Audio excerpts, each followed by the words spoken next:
Tumsa nagaa vii'oo afaan Oromoo caqasuu jirtan.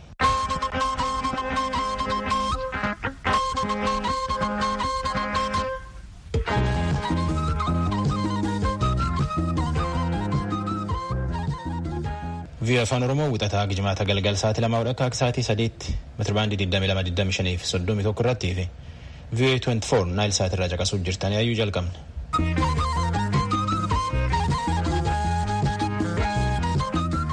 Qophii wiixata adoolessa 27 bara 2020 yaayyuu jalqabne waan argamnu oduun jalqabnaa tujubeen nutti. Tamooltan dhaggeeffatoota keenya oduun har'aaf qabnu kunoo waggoottan 12 darbaniif naannoo Tigraay keessatti paartii mormituu kata'e Areenaan ibsaa har'a baaseen filannoo biyyoolessaaf naannoo bara 2002-2007 geggeessame irratti hirmaachuu isaa tuqee filannoowwan sun kan haqaaf walabaa ta'uu baatanis qabsoo karaa nagaa geggeeffamuuf wareegama baasuudhaan waltajjii siyaasaa bal'isuufan hirmaadhe jedhee jira.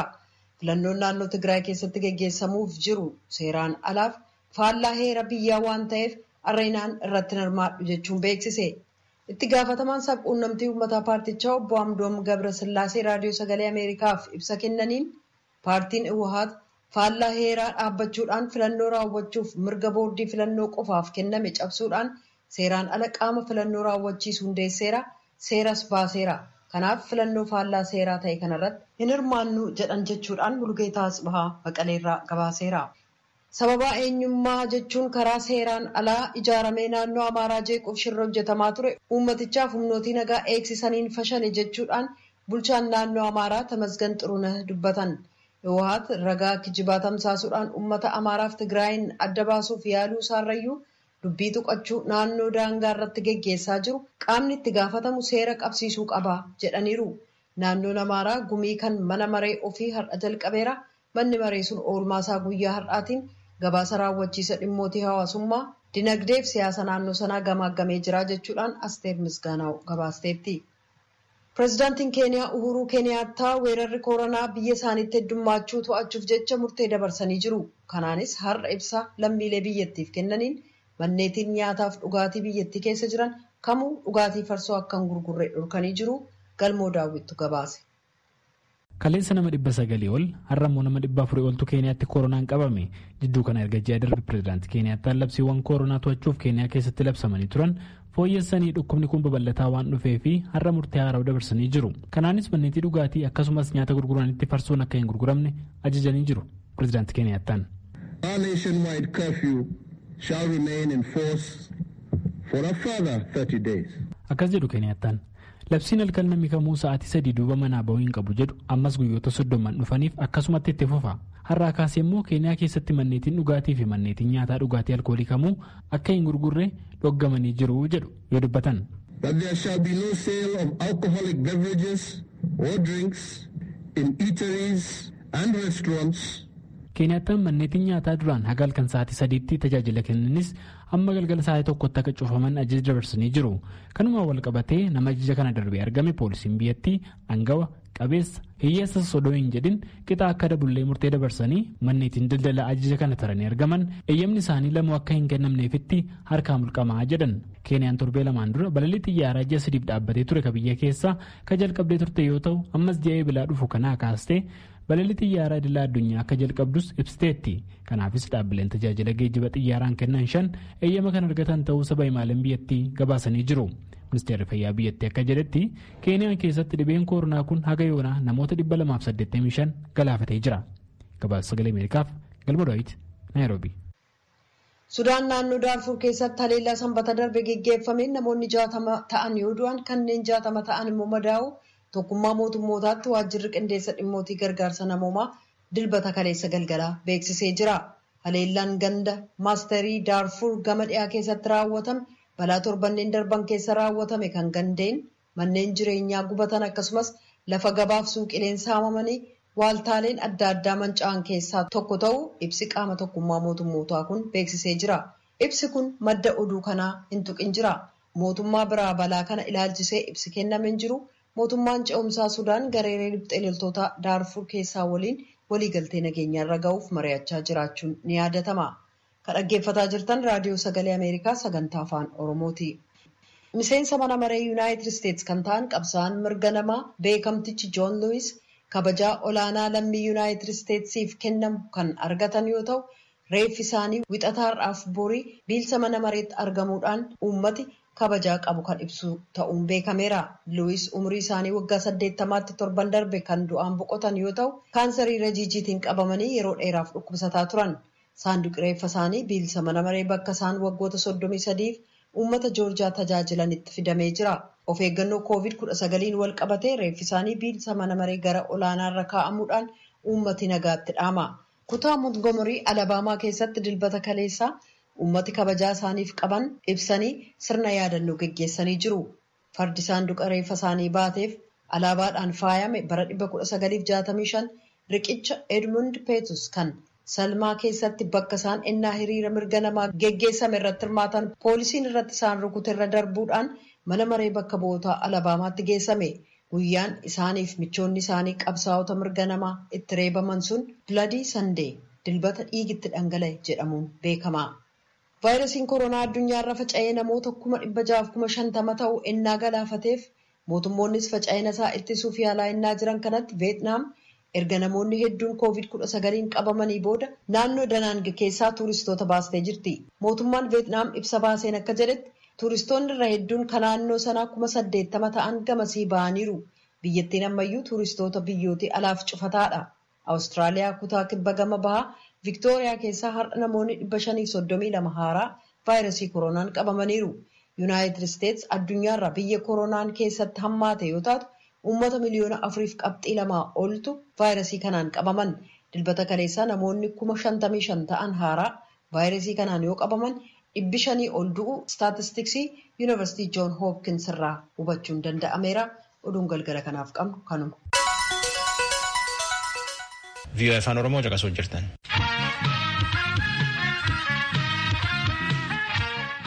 Qorii caffee Oromiyaa adoolessa 18tiif 19 taa'e. Waan mootummaan bar kan hojjate jedheefi waan bar dhufu bar 2013 hojjechuuf karoorfatan irratti mari'atan. Akka pirezidaantiin naannoo Oromiyaa obbo Shimallis Abdiisaa jedhetti jijjiirama ganna lamaan dabree dhufellee caffeetti qabsaa'ee dhufeen warri faayidaa ofiitii fi ammoo waan uummati Oromoo argatan irra fudhachuu fi biyya keessaaf biyya alaallee socho'uutti jira. Kutaar Jamaalitti erge.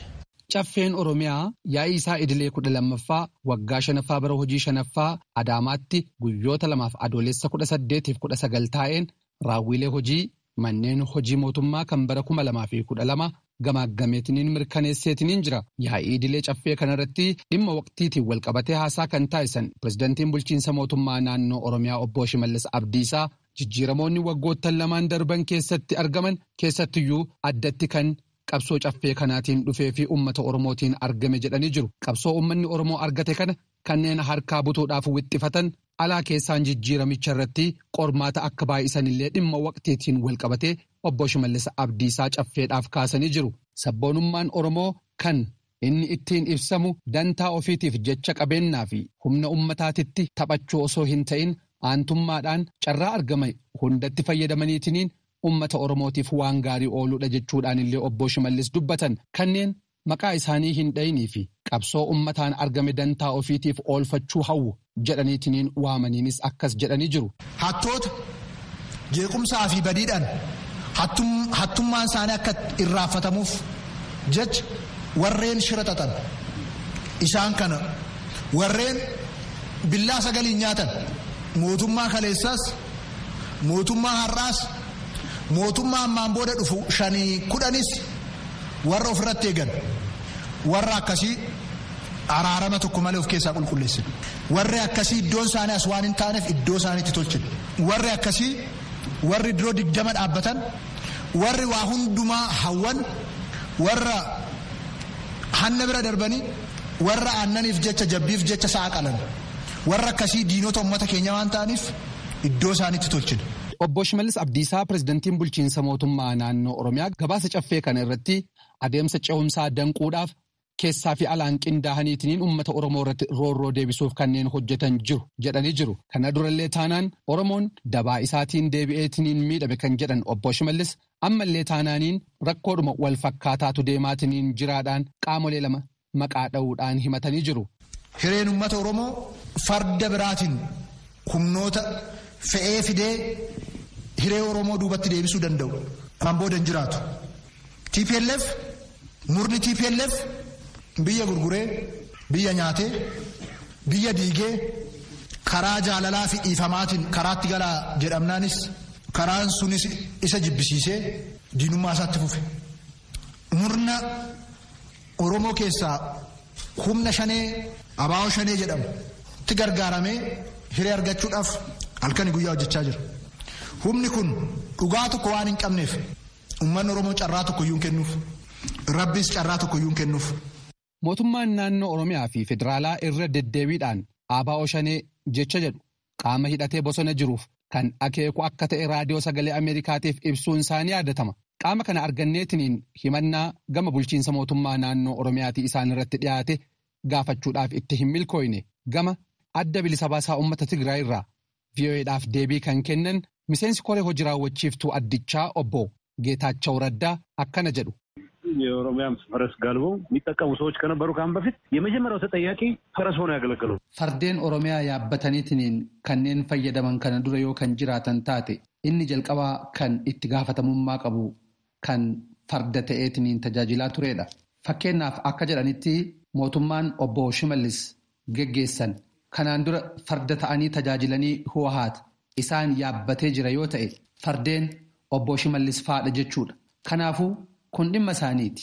Kan Oromiyaa bulchanis isaan namni naannoo ofii bulchu tokko lakki abalatu akkasna goonaan akkasnaan jennaan yoo kan jedhu taate sun badiisaadha. Ammallee rakkoo naannoo Oromiyaa keessatti uumamu kamuufuu bulchiinsi mootummaa naannoo Oromiyaa gaafii uummataa deebisee rakkoo san furuu nagaaf tasgabbii deebisuun itti gaafatamummaa bulchiinsa mootummaa naannoo Oromiyaadha. Fakkeenyaaf qaamni tokko Hoohaati jechuu kiyyaa miti. Oromiyaa keessatti gareelee haala kanaan gurmaa'an akka fedhetti oofuu danda'a taanaaniin haalli akkanaa yoo uumame adda durummaadhaan itti gaafatamummaa kan fudhachuudhaa qabu mootummaadha jedheetiniin amana. Garuu maalumayyuu caalaa wanni an ammatti Hoohaatirraa deebii deebisuudhaaf yaalu hin jiru.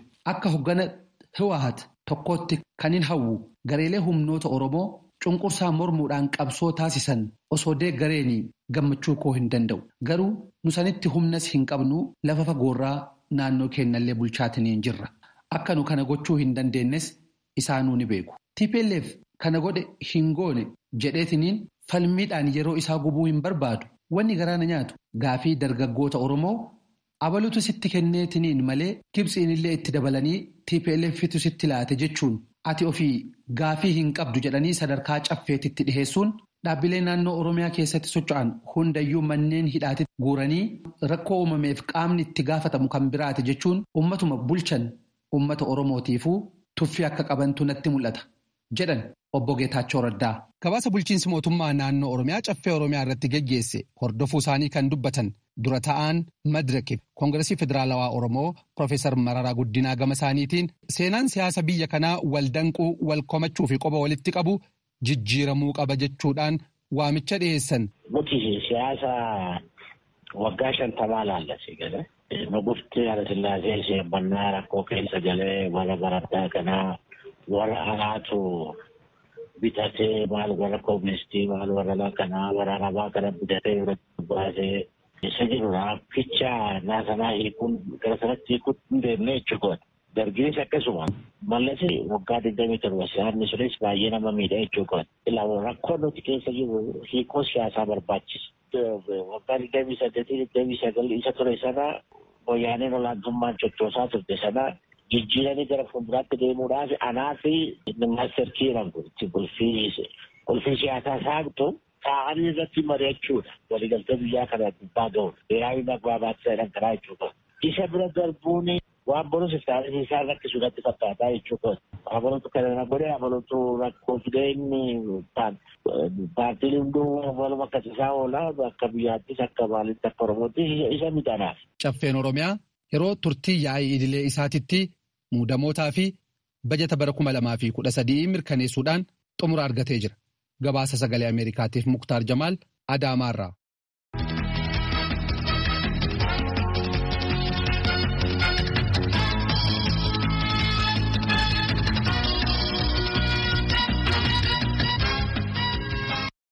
Akka oduu dhaga'uu jirutti hayyuu dura adda bilisummaa Oromoo obbo Daawud Ibsaa eegee humna nagaa eegutti mana ba'uu dhowwee namalleen walti daanduu dhowwee jedhani guyyaa 10 keessa jiranidhaan.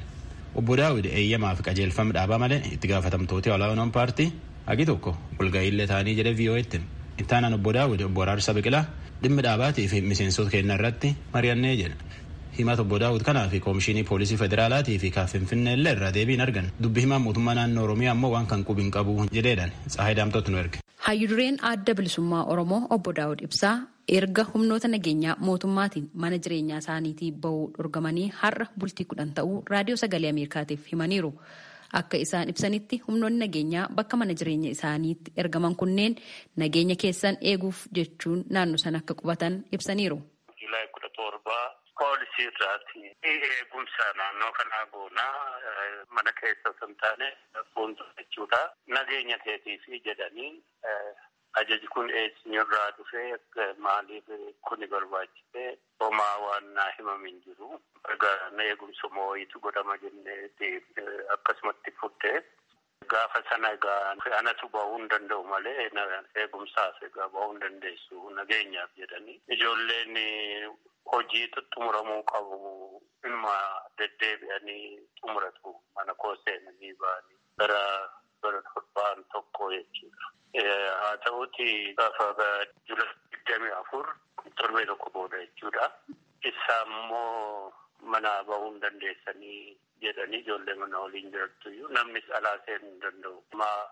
Amma inni dalagamee hin jiru garuu akkasitti cufamneetu jirra jechuudha. Faniinas egaa gaafa 24 sanarraatii jalqabee telefoonni koo na jalaa ciccufamanii telefoonan qabu guutummaan. Tolee obbo Daawud mee humnoonni nageenyaa mootummaa kun naannoo sanatti qubatanii akka isaan nagaa keessaniif mooraa keessan marsanii isin eegan kana isin qaama mootummaatiif gaaffii dhiyeessitaniittu moo akkanumaan mootummaan isinii ramade? Nuti hin gaafanne duruu addee akka mootummaa nu ramadanii erga gaafa dhufneeti namni 4 lamaan wal jijjiiranii na waliin jiru. Isaan waliin egaa bakka hin dhaqu kana hunda haaluma nagaadhaan rakkina tokko malee waliin jirra. Ammoo naallee akkasuma. Adoolessa 17 bara 2020 akka lakkoofsa faranjootaatti humnoonni nageenyaa mootummaa poolisiin federaalaa fi poolisiin magaalaa Finfinnee guyyaa sanaa qabanii hanga har'aatti akka naannoo mana keessanii marsanii jiran akkasin manaa hin baanillee akkasin dhorganii jiran kaaftanii jirtu. Dhimma kana ilaalchisuudhaan namoonni kun qaama mootummaatiin ramadamanii dhufuu isaanii nageenya keessaniif bakka isa buufatanii akka jiran wanti isin gaafattanii adda baafattan jira qaama mootummaarraa. Gaafanne kana gidduutti telefoonni ciccite gaafa duraa itti dhaabnee warra ajaja nutti fidan waliin maanni hojii deemuun barbaada.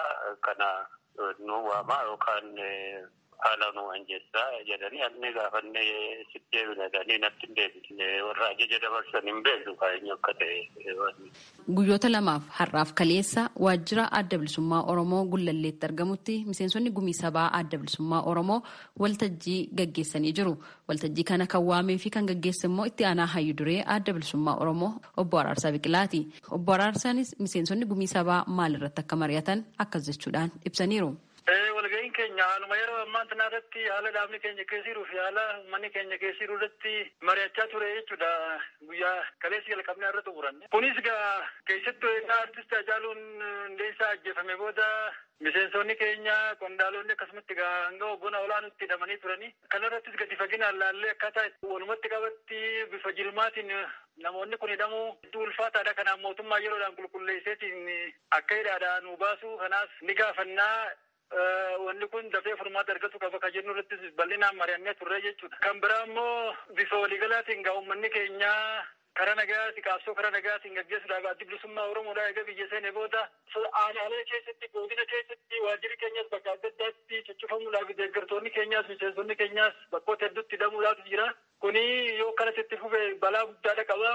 Nuti gaati jalqabumaa karaa nagaatiin qabsoon inni dhufne karaa nagaatiin qabsoon kan waltajjiin siyaasaadhaa bal'atti gwaajan bifa waliigalaatiin akkuma afaan hin jabeessan barri bara araaraa bara nagayaa bara jaalalaa akkuma jabeessanitti hojiirra ooluudha qaba. Kaballeesse gaafatuun olaantummaan seeraa jiraachuun shakkii hin qabu nuti olaantummaa seeraa jettee amanna. Maqaa olaantummaa seeraatiin garuu mirgi dhala namaa akka miidhamne kana gara mootummaatiin illee yaadachiifnee hubachiifnee namni yoo balleessee mirgi dhala namaa kan uumama saniin eegamee fi sirnaan seerritti murtaa'ee dhugaa argatee yoonii fi hin deemin akka bifa kanaa yootti fi haalli kun ulfaataadha kajuu miseensonni keenya kan kaleessa sadarkaa aanaaleedhaatti waajjira keessa hojjetanillee jiruuf jireenya isaanii gallakkisanii gariin miliquudhaan dhokatanii jiraachaa jiran gariin ammoo hidhaa jiran kana hunda hakaafnee bal'inaan haasofnee fuula dura mootummaadhaa wajjin nuti karaa nagaatiin qabso'aa turree qabsoo karaa nagaatiin murteeffannee dhufne kun maaliif hojjetama kajuu bal'inaan fuula dura rakkoon kun furamuudha qabaa walitti dhufeenyaan mariidhaan furamuudha qabaa kan jennu qabnaa jechuudha. Kanaas bal'inaan gadi saginaan laallee jirraa jechuudha. Tole obbo Araarso miseensonni gumii sabaa tokko akka ibsanitti waltajjiin kun seera qabeessummaa hin qabu. Hayyuu dureen adda bilisummaa Oromoo obbo Daawud Ibsaas quba hin qabanii. Gumiin sabaa guutuun illee irratti akka hirmaatuuf waamichi hin taasifamneef waan jedhu jira. Isin kana akkamiin laaltanii waltajjiin kun seera qabeessummaansaa akkamiin ibsitu isin? Nuti walgahii dhaabbataadhaan nuti walgahii hatattamaati. Kan miseensonni gumii sabaatti walgahan hatattama jechuun yeroo rakkoon si mudate yeroo qondaalli kee hoogganni kee wal kallaanu jedhame hayyuu dureen keenyaleen hojii guyyaadhaa socho'ee hojjechuu ammatti hin dandeenye kun hundinuu waan nama walgahii dhaabbataa sirnaan qabnu san nama afachiisuu miti kun yeroo haalli akkasii mudatu qabsoo keenya keessatti baroota dheeraa hanga qabsaa'aa keenya kana keessatti dafee hoogganni murtii fudhatee dafee walgahee hammuma jiruun hammuma arganne walitti dhufanii haala jiru kana gamaggamanii gara furmaannitti argamu irratti mari'atanii waa furuudhaaf carraaquun yeroo hundaa'u qabsoo dandamachiisuun barbaachisaadha jechuudha. Hoogganni olaanu yeroo sirraa hidhamutti miseensonni gadi yeroo hidhaman kana kun hundinuu dhiibba qabsoo irratti qaba. Uummanni ibsa barbaada deeggartoonni keessaa alaa ibsa barbaadan yeroo akkasiisan dhaabni hedduu ulfaataadha jechuu. Kanaaf rakkina akkasiisan keessaa bahuudhaaf gara tokkotti furmaanni akka argamu taasisuudhaaf ammoo marii barbaachisa. Marii kanaaf nus walgahii yaamuun barbaachisanii haala kanatti walgahinya malee waan addaatii miti jechuudha. Mee waltajjii isin kaleessaa fi har'a gaggeessitan kana hayyuu dureen adda bilisummaa Oromoo obbo Daawud Ibsaa quba qabu? Qabxiilee isin irratti mari'attan isaanii wajjin walii galtaniittu? Lakki jalqabaa hayyuu dureedhaa wajjin haasofnee walgahii barbaachisaa marii barbaachisaa rakkootu biraa rakkoo kana keessa namoonni illee gaafachaa jiranii walgahii nu haasa'isuu jennii nu godhamu qaba jennii gaafachaa jiran kana maal goona jennee waliin haasofnee ni ta'a jennee walii gallee boodarra immoo konneekshiniin keenya addaan cituudhaanii walitti hin deebiin malee jalqaba walqunnamnee anumaatu qaamaan bira dhaqee waliin haasofnee turre jechuudha. Obbo Araarsaa Biqilaa waltajjiin kun obbo Daawud Ibsaa hayyuu duree adda bilisummaa Oromootiin beekamtii qabaa isaanii waliin haasofneerraa jedhan obbo Daawud immoo dhimma waltajjii kanaa ilaalchisuudhaan deebittaa nu kennaniiru. Walgahii waamnu keessa hin jirru maaliif isteet of imerjensi jira. Sana akkatti eeyyamsiifatanii keessatti eeyyamsiifatanii iyyuu sirni isaa iyyuu laban jiru. Kanaaf walgahiin kun akkatti ta'e xiqqoo sarpiraayis na godheera. Kuban qabu ajandaa isaas kuban qabu. Egaa ergasiiti akkamitti ta'aa jira walgahiin kun maaliif qabatee deemaa jira. Namtiis waan hin qabneef fiicharii isaa badaa guddaa qabu. Egaa waltajjiin akkasii yeroo jiraatu keessumaa walgahiin kan miseensota gumii sabaa kun yeroo gaggeeffamu namoonni miseensota gumii sabaa ta'an godinaalee Oromiyaa bakka garaagaraa irra jiru waltajjii kana irratti hirmaachuudhaaf immoo gara Finfinnee ni dhufu baasiin isaaniif barbaachisu durgoo dabalatee baasiimtu waltajjicha waliigalaan gaggeessuudhaaf barbaachisu eessarraa argame maddi faayinaansii keessan eessadha? Akka odeeffannoo qabnutti kutaan faayinaansii keessanii kan adda bilisummaa Oromoodha. Gaaffiin akka hin dhiyaanneef gama faayinaansiitiin maallaqni akka isin barbaachisu gaaffiin akka hin dhiyaanneef akkasumas immoo mariidhumti akkasii jiraachuusaa akka quban qabne kaasu waan ta'eef madda galii keessanii liqaan argattani moo kennaadhaan argattani moo eessa argattani? Karaa faayinaansii waan laalu rakkinni akkasii waggaa dhalatu hoogganni qaamuma uummatuma keenya irraa duraanis gargaaramaa hin turre uummatuma Oromoodhaatiin qabsoon Oromoodhaatis as geesse kana uummatuma keenya irraa fudhannee geejjibuma waan xixiqqaadhaa fi waan shaayii itti dhuganii fi waan lagan ittiin biteessan walgahii gabaabduudha waan taateef sanumarraa fudhannee walgahii san gaggeessine jechuudha. Waggaa haalli akkasii mudatu sanuma godhuudhaani eega waan san xumuranne booda warra faayinaansiidhaatiif galii fi bahii qindeessinee riippoortiin isaaniif taasifamaa jira. Tole obbo Araarsoo akka miidiyaalee hawaasaa irra naanna'aa jirutti obbo Araarsoo Biqilaa itti aanaan Hayyuduree Adda Bilisummaa Oromoodha. Bakka obbo Daawud Ibsaa Hayyuduree Adda Bilisummaa Oromoo bu'aniiru waan jedhu jira. Kun hangam dhugaadha? Lakkii jechuun haga hojii guyyaa waan amma Hayyudureen gaggeessaa hin jirre bakkuma isaanii san bu'anii itti fufanii kana mayyuu bari itti aanuu moosanii malee waan biraati miti. Bakka isaanii buutanii hojiitti fuftuu. Kanaaf amma obbo Araarsoo Biqilaa Hayyuduree Adda Bilisummaa Oromootiin namoo itti aanaadha jenna. Itti aanaadha. Dhimma hugguramuu Hayyuduree Adda Bilisummaa Oromoo obbo Daawud Ibsaa waliin wal qabatee mootummaa naannoo Oromiyaa gaafannee dubbii himaan mootummaa naannoo Oromiyaa obbo Geetaachoo Baalchaa mootummaan naannoo Oromiyaa akka quba hin qabne nutti himaniiru. Koomishinii Poolisii Federaalaarraa adda baafachuudhaaf dhimma hugguramuu isaanii waliin wal qabsiisnee adda baafachuuf carraaqqiin taasisne har'aaf hin milkoofne. Gabaasa Raadiyoo Sagalee Ameerikaatiif Tsahaay Daamtoo Finfinneerraa.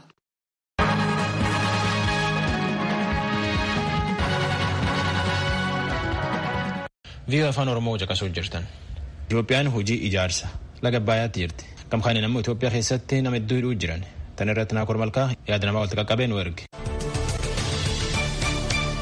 Ani Moonenni Sundarraan jedhama. Kan hin jiraatu magaalaa Finfinnee keessa hojii qorannootiin hojjetaa.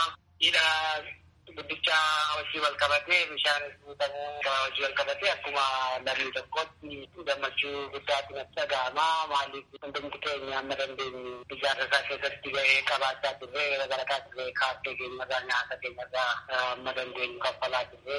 Wanti kun jabaa jechuufuu qabaa yeroo jedhame achitti gabaabbatee gaheetu guramuu qabaa.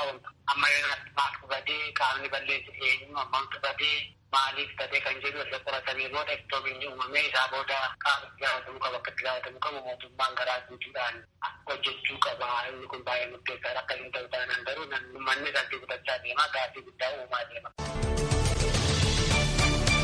Maqaan koo Meeroon Lammii jedhama. Jiraattuu magaalaa Finfinneedha. Hidhii Abbayyaa guutamuu isaarratti wanti na gammachiisu haala humna ibsaa rakkoo hawaasa keenya gidduu jiru furuusaatiiti. Haalli namatti tolle inni biraan immoo amma yeroo keessa jirrudha. Gadda keessas jirra ammallee. Namootni hedduun illee hidhamanii jiru. Wanti ta'uu qaba jedhu namoonni siyaasaaf hidhamanii jiran akka gadhiifamanidha. Jiraataa magaalaa Ambootti baay'ee gammadeera.